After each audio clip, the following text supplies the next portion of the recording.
BCN Radio los invita a compartir Labor Parlamentaria, un espacio destinado a conocer la tarea legislativa en primera persona. Senadores y diputados de todas las provincias comparten en la radio de la Biblioteca del Congreso de la Nación lo que hacen fuera y dentro del recinto. Bienvenidos a Labor Parlamentaria. Bienvenidos a Labor Parlamentaria, un programa de la Subdirección de Prensa y Difusión de la Biblioteca del Congreso de la Nación. En esta oportunidad tenemos una nueva historia parlamentaria. Tenemos a ella, que es técnica en comunicación y turismo, sus raíces pertenecen a la Unión Cívica Radical, actualmente integra la Alianza Cambiemos. Vicepresidenta del Comité Provincial de la Unión Cívica Radical de Río Negro en 2018. Desde 2017 ejerce como diputada nacional de la provincia de Río Negro, mandato hasta el 2021. Tenemos el placer y el agrado de poder conocer y entrevistar en el día de hoy a la diputada Lorena María Matilde Maxen. Diputada, gracias por su tiempo y bienvenida a la labor parlamentaria. Bueno, el gusto es mío, muchas gracias Gustavo por la presentación. Y mi nombre largo, por ahí en la siguiente lo veamos, el Matilde ha sido mi tortura en la vida. Le digo que Matilde es un nombre muy lindo, debe aceptarlo con más cariño, diputada. Es verdad, lo tendría que empezar a mirar. En un momento se puso de moda y me empezó a gustar un poquito más. Sí, está muy de moda, le digo que está muy de moda. Pero, hablando de Matilde, hablando de sus inicios, de sus raíces, a nosotros nos gusta comenzar de una forma bastante descontracturada. Queremos que nos cuente de su infancia, de aquel Río Negro, cómo era en su casa, su barrio, sus inicios. Cuéntenos un poco de su juventud. Bueno, una infancia que ahora a la distancia la miro con la dificultad que tuvo, ¿no? Yo mientras lo vivía no me daba cuenta, una infancia muy pobre. Mi madre, empleada doméstica, soy hija de madre soltera, como se decía antes, hija natural. Y bueno, fui criada en ese contexto, bastante trotamundo, no en un barrio específico ni en un lugar específico, sino que por cuestiones laborales, mi madre iba mudándose casi de un lugar al otro, y bueno, vivíamos en pensiones, en habitaciones muchas veces alquiladas, o sea, tuve una infancia que en la distancia la miro como un aprendizaje y obviamente formaron la persona que soy hoy. Pero bueno, sí sabía, digamos, hace poco tiempo me trajo un recuerdo. Una amiga me regala una caja de galletitas, de esas que habían antes de metal. De lata, sí. De lata, esas de lata. Mi madre la había convertido en mi casa en un calorama. Eso, bueno, digo, para poner en contexto cómo fue mi infancia, hasta que mi madre constituyó una nueva familia, de la cual nacieron 2 hermanos. Hasta ese momento, digamos, anduvimos las 2 solas por el mundo, dando vuelta un poco, ¿no? Pero bueno, más allá de eso, creo que esa circunstancia convirtió a mi madre en mi héroe, porque realmente era mi mamá y mi papá, era todo para mí. Así que bueno, creo que uno se conforma en la persona que es, en razón de las vivencias que tiene, y creo que tuve una gran escuela. Ella me llevaba cuando iba a trabajar en alguna casa y siempre me compraba libros. Siempre me compraba libros y casi como un reto, ¿no? Te lees esto, no te moves, muda, te quedas acá para poder trabajar. Pero bueno, eso creo que también fue algo que me marcó mucho porque, digamos, mi infancia fue por distintos mundos, con distintas historias. Los libros creo que fueron la salvación, y sobre todo la idea de superación creo que partió de esa cuestión de que mi madre siempre con libros. Ahora vamos a volver al tema de los libros, porque bueno, no los podemos dejar a un lado, siendo nosotros perteneciendo a una biblioteca tan importante como la del Congreso de la Nación.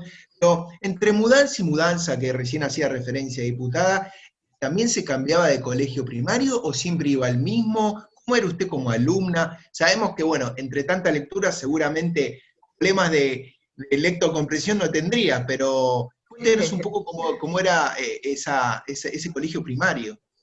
Era muy charlatana, entonces 2x3 llamaban a mi mamá porque molestaba al resto de los chicos, porque terminaba la tarea y me ponía a charlar. Lo que pasa es que ella, en esto de su trabajo, por una cuestión de supervivencia quizás lo hacía, me enseñó a leer y escribir antes de que yo ingresara a la primaria, Ajá. también casi como una cosa, mi mamá era bastante sargento potro, como le dicen, bien, con mucha autoridad, entonces Sí. me enseñaba a leer y escribir. Cuando entré a primer grado yo ya sabía leer, escribir, sumar, restar, no porque fuera una genia, sino porque desde muy chica me habían machacado, y entonces Estuviste muy cuando, incentivada de chica, muy muy incentivada por tu mamá. incentivada, Ok, muy incentivada, y entonces, bueno, de hecho, en mi primer grado lo hice acá en mi pueblo, donde vivo hoy, en Allen, sí, Río Negro, sí, y entonces en un momento hasta surgió la idea de por qué no me pasaban a segundo grado, porque yo ya tenía la idea del primer grado casi completa. claro. Bueno, mi mamá no quiso porque ella quería que yo siguiera según mi edad el aprendizaje, Bien. y bueno, nada, fue en la escuela primaria, como te dije, estuve en varias escuelas, pero bueno, creo que lo que más me signó fue esto, ¿no? Mi mamá, me saqué un 9, ¿por qué no un 10? Siempre muy exigente, muy exigida. Entonces tuve una primaria así, bien, o sea, tenía que ser buena alumna, no tenía otra Sí, opción. Pero bueno, ya el hecho de que me habían incentivado tanto a la lectura, que creo que es una gran herramienta, intenté hacerlo con mis hijas, tengo 2 hijas, sí. la más grande me salió lectora, la otra no tanto, pero hemos buscado la forma que con colmos, adivinanzas, buscar otras Ah, herramientas por ahí un poco muy más bien. divertidas, pudiera incentivar en la lectura, pero creo que, por eso digo, la lectura, los libros me salvaron y me hicieron crecer. Diputada, y hablando de crecer y tomando esa palabra que me da pie a adolescencia, vamos avanzando un poquitito en el tiempo y llega el secundario. Seguramente habrá continuado con esta línea de buena interpretación de todas las enseñanzas que le brindaría desde el colegio, pero también nos interesa saber qué otras actividades realizaba. ¿Le gustaba el deporte? ¿Se juntaba con sus amigas? Iba, no sé, a alguna kermés, alguna juntada en el barrio, empezó no sé, trabajaba en alguna agrupación, estas cosas que se empiezan a iniciar desde la adolescencia. Cuéntenos un poco qué actividades realizaba fuera del colegio. Bueno, la verdad que tuve una vida muy estructurada, no tanto, desde muy chica trabajé, porque era el contexto en el que me manejaba y en el que vivía, tenía la necesidad de ayudar en la casa, así es que no tuve quizás esa adolescencia ni esa infancia típica. No me quejo, pero sí me hubiera gustado quizás tener un poco más de eso, de practicar un deporte, nunca lo hice. A los Sí, 16 años empecé a trabajar en un estudio jurídico. Previo a eso había estado de repartir folletos, de dar clases particulares, porque bueno, esto de ir bien en la escuela me permitía ofrecer el servicio de dar clases particulares desde muy chica, pero a los sí, 16 encontré un poco más el rumbo de lo que me hubiera gustado ser, lo que quería hacer.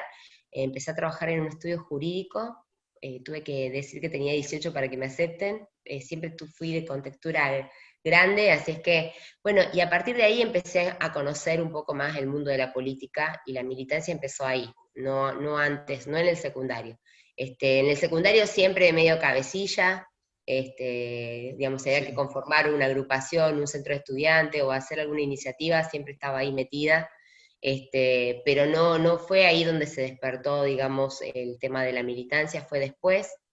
En el estudio jurídico empezó a llegar gente, a mi jefe que participaba en política, le ofrecen un lugar en una lista y la persona que viene me pregunta por qué no militaba. Yo dije que la política era mala y que todos los políticos eran corruptos. Entonces fue bastante disruptivo después de mi respuesta para decirme, bueno, ¿y por qué no participás? Y entonces si vos crees que sos mejor, no Genera un cambio, participás claro. y generás el cambio en eso que estás criticando. Entonces, bueno, hubo una persona muy fuerte, muy importante en mi vida para eso, que Hugo Tito Fuentes, que era un militante radical. Yo Sí, tenía familia dividida en ese aspecto, peronistas y radicales, o sea, sí, en ese momento no tenía claro una ideología en particular, sí, principios, valores, que obviamente después los encajás de acuerdo a la militancia que haces, ¿no? Y le dije, no, yo rebelde, dije que no me quería afiliar ni participar en nada, pero me quedó ahí picando, y empecé a leer la historia de los partidos políticos en la Argentina, de las ideas políticas, y me enamoré del radicalismo. Me enamoré de sus próceres, de la pluralidad, digamos, de la LEM, del Irigoyen, digamos, Alvear, tan diferentes unos con otros y que convivían en un mismo partido, y todos, cada uno tenían cosas para admirar y reprochar, ¿no? Pero en definitiva era un partido como que me mostraba una gama amplia de posibles ideas y digamos, de poder estar libre con lo que uno pensaba y creía, ¿no? Y, diputada, ¿qué considera usted que sucede o cómo ve al respecto, hablando de esta ideología, ¿no? Y de estos sentimientos por estos referentes políticos? ¿Cómo es que sucede que tal vez un político, ¿sí?, que llega a distintos cargos comienza con una ideología, por ejemplo la radical, y de repente después termina perteneciendo a un partido que es, no sé, del Frente de Todos, de la izquierda, o de cualquier otro, ¿no? No quiero nombrar uno en particular, ¿no? Pero termina perteneciendo, uniéndose a una agrupación, en teoría, ¿no?, ideológicamente profesa algo tal vez del otro lado, ¿no?, de la vereda. Aunque haciendo un análisis un poquitito más amplio de lo que es la política, creo que tanto los peronistas como los radicales, tanto como algunos otros partidos, tienen más coincidencias, ¿sí?, en varios aspectos que cosas en contra. Entonces, pero ¿qué considera de esta fusión que hay hoy, particularmente de partidos, ¿no? Porque comienzan con el radicalismo, pasan por el peronismo y terminan en el Frente para la Victoria, y después vuelven a cambiar, pues, o sea, es como una cosa, un poco un mix. Sí, bueno, se ha dado mucho eso. No me imagino en esa situación porque no me imagino ser de otro partido. O sea, el día que ya vea que mis ideas no se... Primero que separo el partido de las personas, en mi caso, ¿no? No digo que todos lo hagan. Yo separo el partido de las personas, pero la organización de este partido, como pasa también en el peronismo, es una organización que se fue dando a lo largo de la historia, que tiene una estructura de trabajo. Entonces, bueno, ¿qué ha pasado? Del radicalismo surgió el ARI, surgieron el GEN, otros partidos que fueron anexos del radicalismo, pensaron en un momento igual, ¿no? O como decís vos, se fueron a otro partido. Yo, cuando me comprometí a militar en el radicalismo, hice aceptando las reglas que tenía el partido. Me ha pasado muchísimas veces de no estar de acuerdo con las decisiones del partido, Sí. Le he peleado con uñas y dientes adentro, he armado la rosca, la famosa rosca, me he sumado con gente que pensaba igual, y hemos ido a convenciones, a los lugares de decisión, y hemos perdido, y después he trabajado para lo que decidió la mayoría.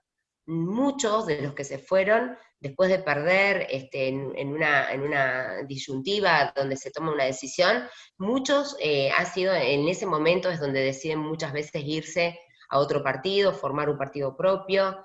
Bueno, yo tengo un compromiso con el radicalismo de respetar las mayorías y aunque esté en disenso, ¿no? Pero bueno, es muy personal. Para mí todas las mañanas me levanto y digo, bueno, sobre mi día, ¿qué voy a hacer? Siempre pienso que lo que haga no tiene que manchar el partido que represento, porque estoy expuesta en eso. Hoy me toca estar a cargo del partido a nivel provincial, así que imagínate con mucho más razón. Pero la verdad que yo critico, porque muchas decisiones de los que se van a otros partidos tienen que ver con intereses personales. O sea, en aquel otro me permite llegar a un cargo, o me armo mi propio partido para lograr ese cargo, y no es una falta de coincidencia con las ideas, porque las ideas de última se discuten dentro en el interior de los partidos, y también tiene que ver con la crisis de los partidos políticos. Creo que ha habido una gran crisis en este periodo democrático de nuestro país, donde las alianzas muchas veces han puesto en cuestión, digamos, las propias bases ideológicas de los partidos. Entonces, un partido como el nuestro, que es de centro-izquierda, como lo ha definido más Alfonsín, ha habido épocas que ha estado más centro-derecha, época de Alvear, por ejemplo, ¿no? Sí. Pero siempre estamos más al medio, quizá un poquito para un lado o para el otro, pero siempre más tirando al medio. El tema de las alianzas han ido distorsionando también la función de los partidos políticos y ha puesto por encima de eso a las personas. Vos fijate que llegamos a un punto donde la política empezó a buscar famosos, donde la política empezó a buscar gente fuera del entorno político, casi como un rechazo a la propia política, y cuando la política tiene que ser una verdadera carrera y formadora de dirigentes que estudien la política pública. Acá no discutimos políticas públicas, discutimos si nos cae bien uno, si nos cae bien otro. Entonces creo que Y va usted, por ahí. diputado, ¿usted considera que hay un mea culpa en cuanto a esto que usted hace referencia, ¿no? Porque hoy tal vez los nombres pesan más que los partidos políticos, ¿no? Y un partido político tal vez, estamos hablando de 100 años de historia, y con grandes referentes y grandes apellidos que han cambiado la historia del país. Entonces, ¿hace usted un mea culpa o usted cree que los políticos hacen actualmente un mea culpa y le encuentra una razón del por qué hoy, como usted bien decía recién, se buscan a veces famosos, sin trayectoria política o sin una coyuntura atrás que les permita tener un desempeño coherente en cuanto a las necesidades de los territorios, se busca gente famosa, solo hecho de traer votos? ¿Cómo ve este detalle? Mira, mucho tiempo fui crítica del partido a nivel nacional, ¿no? Un partido que muchas veces discutía la cuestión nacional mirando solamente a Buenos Aires, no mirando al interior.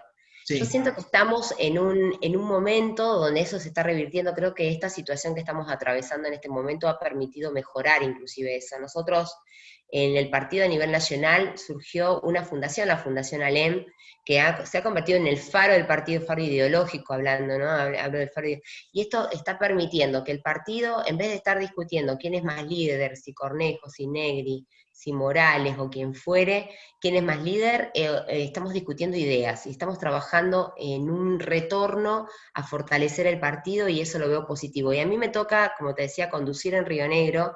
El año pasado, por una crisis que hubo en el partido, renunció el presidente, yo como vicepresidenta asumí la conducción, Sí. y lo que me he ocupado, digamos, en este tiempo también de promover esto, de fortalecer el partido, y hemos creado un instituto de políticas públicas a nivel provincia, donde estamos trabajando en las distintas áreas que tienen que ver con la salud, con la educación, bueno, con los temas que son de agenda pública, Sí. en fortalecer las ideas. Bueno, creo que ese proceso lo va a tener que hacer también el peronismo, creo que ese proceso lo tienen que hacer todos los partidos, porque cuando nos sentemos a discutir, vamos a tener que en algún momento volver a la fuente de que se discutan las ideas y no las personas. Espero que esa cuestión marketinera, que ya ha demostrado que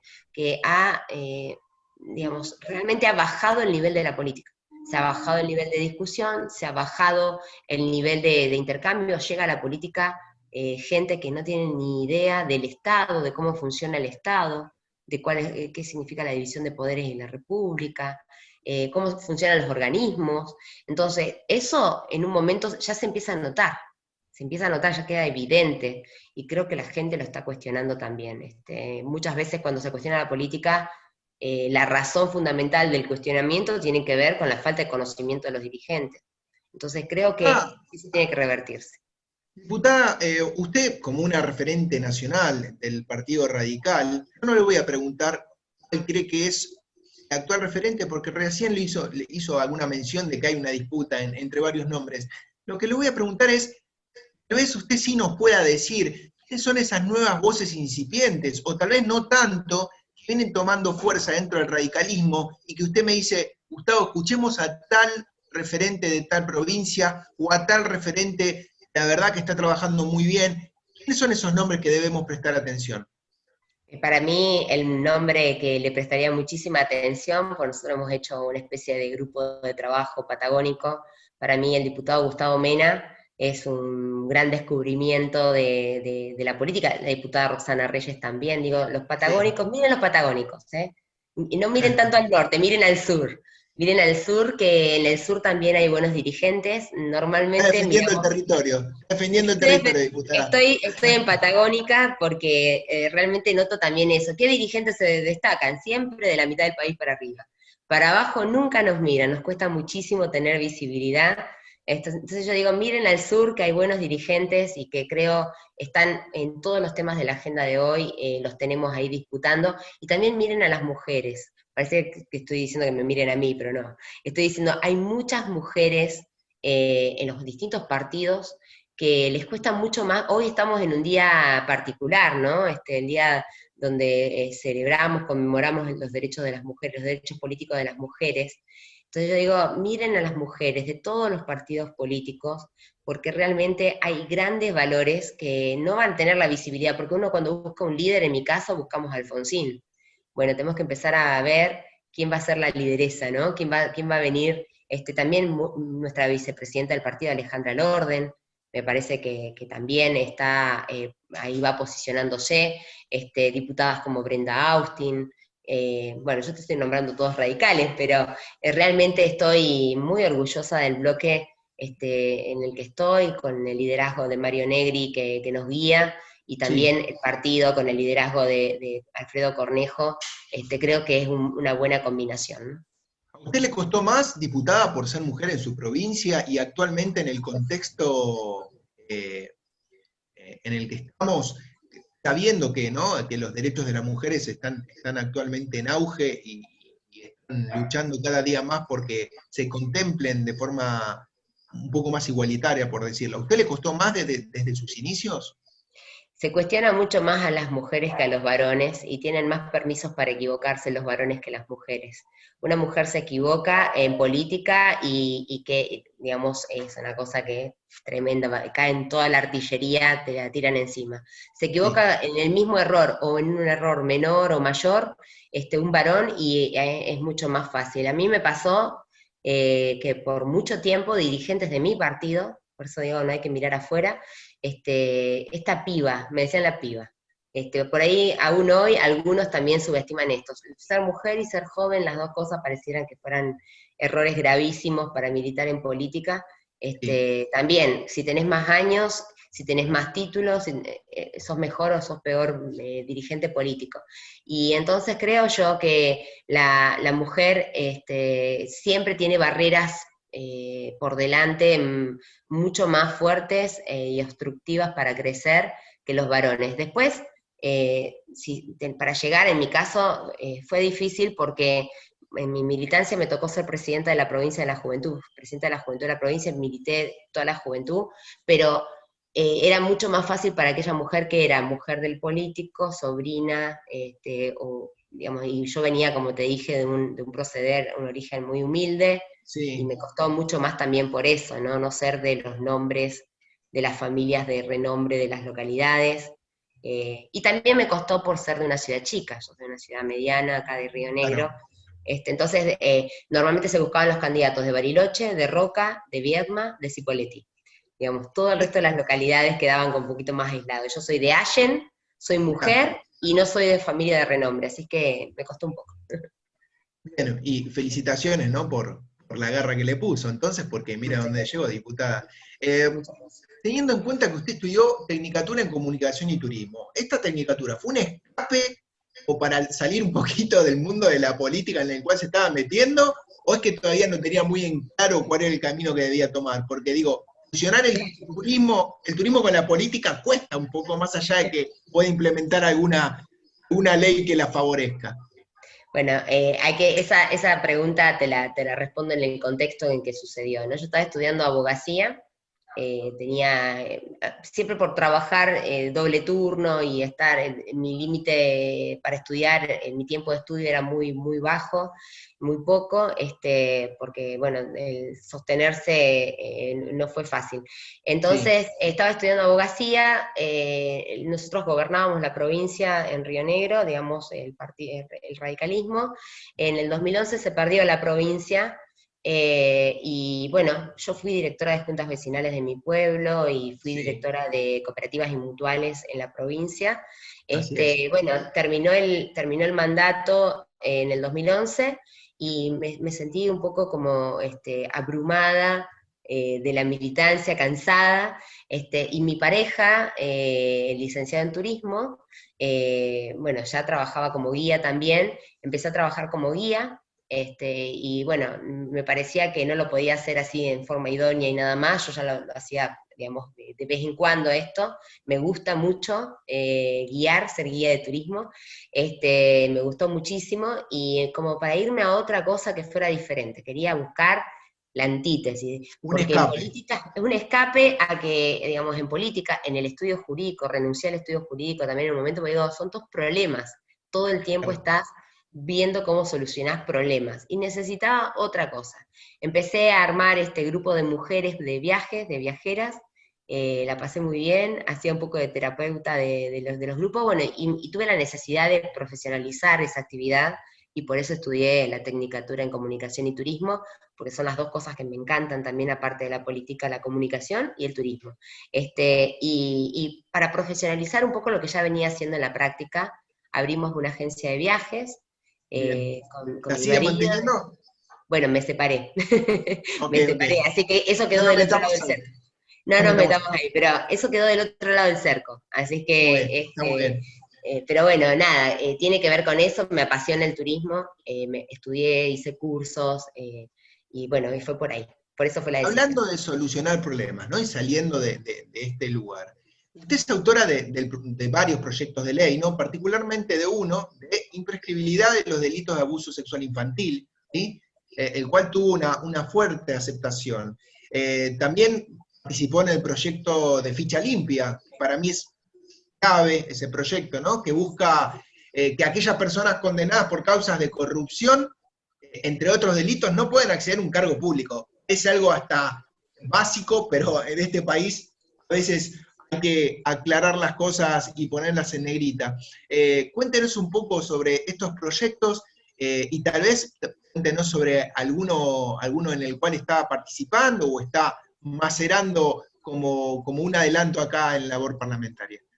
Bueno, el de imprescriptibilidad de los delitos de abuso sexual infantil fue uno de los proyectos que me embandero. Si vos me preguntás con cuál quisiera resaltar en la gestión como diputada, es con Sí. ese. Me parece que es una deuda pendiente, una herida en la sociedad, que los delitos prescriban cuando han afectado a la persona, los niños, niñas, adolescentes que han padecido este delito quedan para siempre grabados en toda su vida.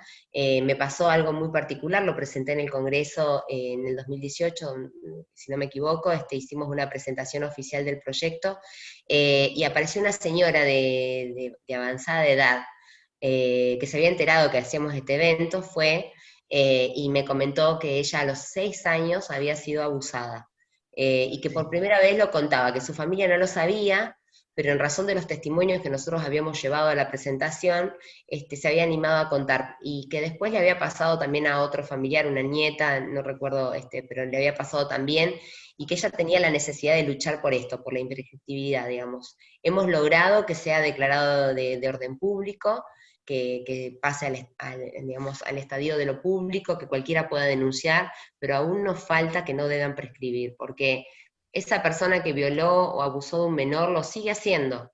Y por ahí tiene la suerte de que cuando la persona te genera una amnesia cuando sufrís este delito, cuando sos víctima, una amnesia que se le llama amnesia defensiva. Entonces puede ser que al año te acuerdes o que no te acuerdes durante 30 años de que fuiste abusado o abusada, y que de repente algo haga que te venga ese recuerdo y revivas esa situación. Entonces, nunca el tiempo del legal va con lo que le pasa a la persona.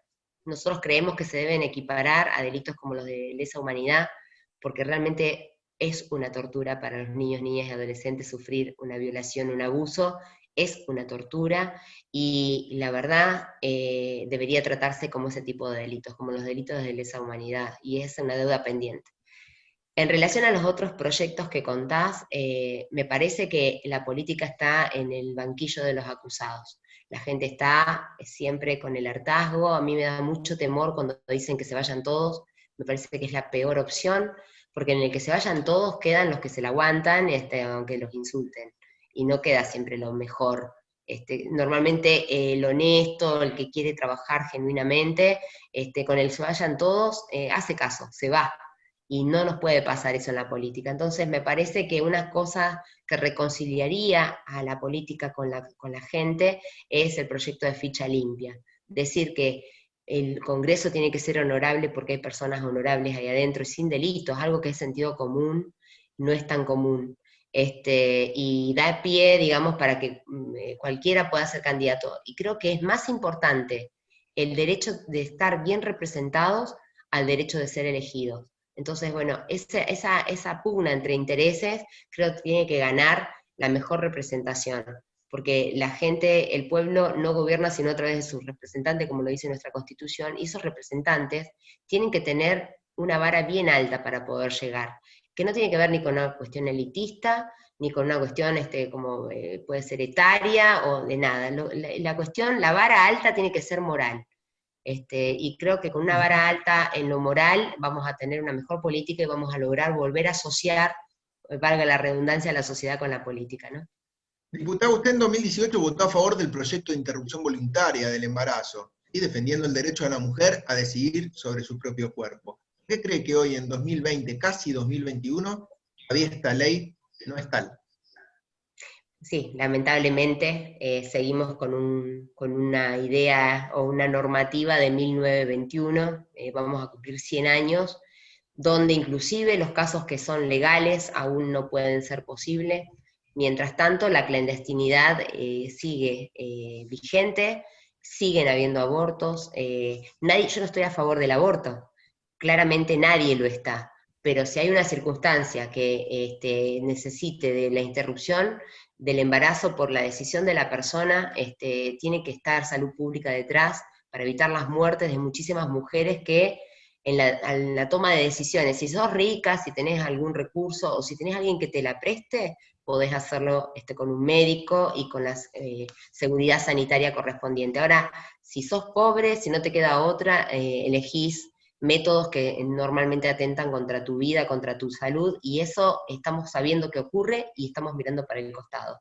Yo decía, no estoy a favor, me ha tocado hablar con muchos pastores, sacerdotes, me han querido exorcizar por estar con esta idea, pero yo creo que la mejor manera de tratar de evitar mayor cantidad de abortos es que el Estado tome parte, porque cuando la mujer llega con la decisión al hospital, si la atiende un equipo interdisciplinario, puede ser que cambie la opinión, que decida otra cosa, pero si no sabemos quién está atravesando esta situación y está en la clandestinidad, no la podemos ayudar. Así es que creo que es la materia pendiente también de la Argentina, el avance de estos derechos que son tan importantes, ¿no?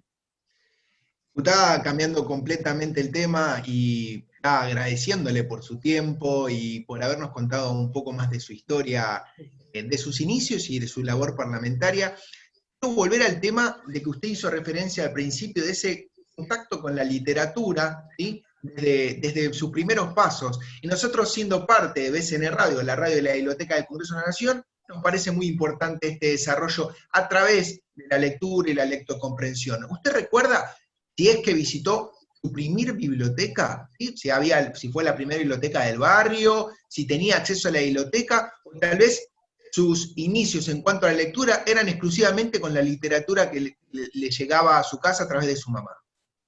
Bueno, me compraban la revista Villiquen, por eso digo, a veces teníamos lo justo para poner a la olla, pero mi mamá siempre aparecía con la edición de la revista Villiquen, que después la usaba para la escuela. Y en Villiquen, la revista Villiquen, traían, digamos, los libros de cuentos, así que mis primeros libros tenía toda la colección de Villiquen, unos libros preciosos, Sí. Y bueno, sí he ido a bibliotecas porque me encanta, pero fue más de grande, más en la adolescencia, la biblioteca del barrio.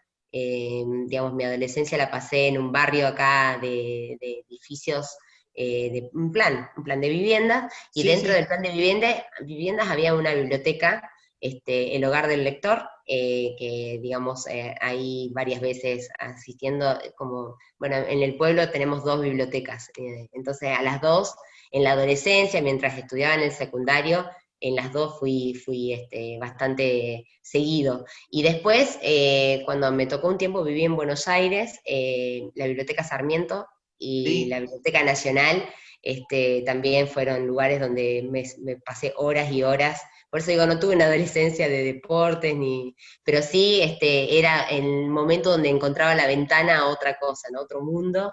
Soy bastante soñadora, entonces la verdad que no me costaba mucho meterme en esas historias y viajar por distintos lados. Y también me permitió todo lo que uno se construye con los modales, con la cultura general, digamos, Exacto. Yo creo que no sé si mi mamá se daba cuenta de que me metía en distintos mundos, en reinados, en monarquías y demás, ¿no? Para finalizar, diputada, una cuenta pendiente, si no hubiera sido diputada o trabajado en lo social, ¿no? Sabemos que le encanta también el tema del turismo. Le saco esas dos posibilidades. Una cuenta pendiente, algo a lo cual se hubiera dedicado fuera de estas posibilidades. Historiadora, me encanta la historia. Me hubiera gustado ser escritora, sí. Me Escritora. hubiera gustado ser Nunca es escritora. tarde, ¿eh? Nunca es Todavía tarde no es para tarde, escribir. sí, sí, no sé si tendría la técnica ahora, pero sí, me hubiera gustado mucho eso. Me encanta hablar con los adolescentes, por eso pues, quizás profesora también estaría entre el listado de lo que me hubiera gustado ser. Bueno, siendo una mujer tan joven, ¿sí? Y teniendo la experiencia que usted tiene, ¿quién le dice en un futuro próximo tenemos en la Biblioteca del Congreso de la Nación un libro de Ojalá. Lorena Madsen? Diputada, muchísimas gracias por su tiempo, ha sido un placer poder conocerla mejor y saber un poco también sobre su labor parlamentaria. Espero que lo haya disfrutado. La verdad que disfruté mucho porque me llevaste al pasado un poco, un pasado que para mí es muy querido, y tener muy presente a mi mamá, que bueno, lamentablemente ya no la tengo, así que fue para mí totalmente emotivo este reportaje, te agradezco muchísimo, muchísimo. No, por favor, y tu mamá nos ve y nos cuida y disfruta esta entrevista desde el cielo Seguro, seguramente. Diputada, seguro. un placer, y déjeme también, diputada, agradecerle a quienes hacen posible la realización de este programa, desde la Subdirección de Prensa y Difusión de la Biblioteca del Congreso de la Nación, en la producción a Mariana Franchino, Gabriela Bardanca, Mariana Salas, quien conduce los hilos de la radio, y desde la subdirección a Juan Rodríguez y Mariana Cacha. Quien les habla, Gustavo Fulco, los espera la próxima semana con una nueva historia parlamentaria desde BCN Radio, la radio de la Biblioteca del Congreso de la Nación. Muchas gracias y espero que lo hayan disfrutado. Adiós. Programa producido por la Subdirección de Prensa y Difusión de la Biblioteca del Congreso de la Nación.